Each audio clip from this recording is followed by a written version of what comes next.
ఏందో ఆడవిల్లని అంటారు వరటి గొడ్డురాలని, మొగోళ్ళు అంటారా?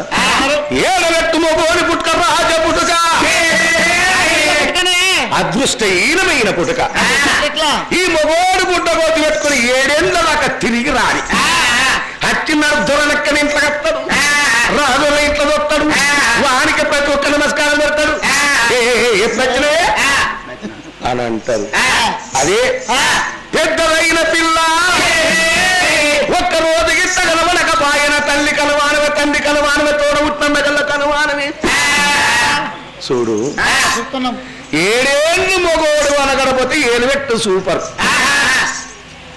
ఒక్కనాడు ఆడవిల్ల కనబడకపోతే ఇంటింటి రాజులకు అందరి కలవాను.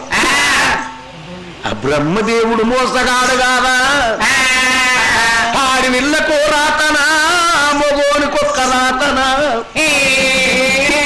కొంతమంది ఆడవిల్లలకు చిన్నతనాన లగ్గాలు ఎత్తరు. చిన్నతనాన బిడ్డ మొగడు చచ్చిపోతే తల్లిదండ్రులకుంటారాట, నా బిడ్డ కాయల్ల కాయుంది, నా బిడ్డ పిందల్ల పిందుంది, నా బిడ్డ ఈడెంబైందని ఆ పిల్లలు మరొకరికి ఇచ్చి లగ్గం ఎత్తరు. ఆ పిల్లత్తగారింటికైనాక ఆడలగ్గాలు గాని కూరలు పట్టని, మంగళాస్తులు పట్టని, ఓడి బియ్యం పొయ్యని ఆ పిల్ల సందళ్ళ కత్తే కొంతమంది అంటారాట, అది తల మీద కొంజేసుకొని వస్తున్నది. పచ్చని పందిట్ల పాదం పెట్టని ఏ కుర్రి, పశువు కలిపిన క్షంతలమే చేతులు పెట్ట కుర్రు అంటారు. చూడు ఆడవిళ్ళకు ఒక్క మొగడు చచ్చిపోతే తెలదీర కట్టించి తెలరేక తొలగించి మూల కూకుండా పెట్టి ముండతనం తెస్తారు. ఈ మొగోనికి 60 మంది పెండాలు చచ్చిపోయి 61 రెడీ రెడీ రెడీ ఉంటారు. ఆయనకేం బందైంది? బొట్టన్నది బందైందా? ముండతనమన్న పేరున్నదా? నా తల్లులారా, ఆడవిళ్ళకు సంతాన ఫలము లేకపోతే స్వర్గానికి తొవ్వలేదట. ఉన్నామ నరకము నుంచి తప్పించవాడు పుత్రుడొక్క కొడుకున్నాడు, కానీ ఆడవిల్ల లేని సాగు రావరాదట.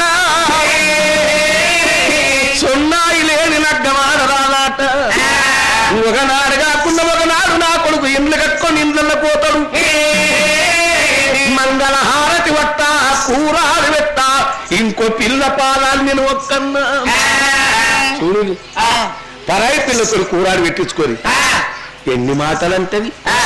ఏవో దిక్కు వల్ల ముండ కొడుకు ఎవరు లేకపోయేపటికి నేను అది కచ్చిన ఎన్నడన్న పిలిచి పచ్చటాపల పిరికెడు మెట్లు పెట్టాం. ఒకవేళ లచ్చక్కలు అంజ కొడుకుది 101 మాట అనుకుంటా పెడతది పరాయిది. అది తోడ పుట్టింది ఎడ్డిదో గుడ్డిదో, ఒక్క అక్కున్నదాలు ఒక్క చెల్లున్నదాలు, అడుగు పెట్టకున్న పర్వలేదు, పొయ్యకున్న పర్వలేదు. ఆడానికి 12 పండుగలల్లా నాకు రాను వాళ్ళతో ఉంటదానంటే బిడ్డలు, నా తల్లి గారి బలగ వెళ్ళి బతకాలి, నాకు రాను వాళ్ళతో ఉండాలని కోరుకోని మనస్ఫూర్తిగా పెడతారు. మరి ఈ జన్మ నాకెందుకు ఇచ్చిండు పరమాత్ముడు? నా భర్త వచ్చినాక నా భర్త పాదాలు గడిగిపోయిన తల్లుకోని నరమనకొక్క బిడ్డ కావాలనయ్య కొడుకు తోడ నడుగుతున్నా అని లోగిళ్ళ కూకున్నది ముఖ్యాలగన్ని.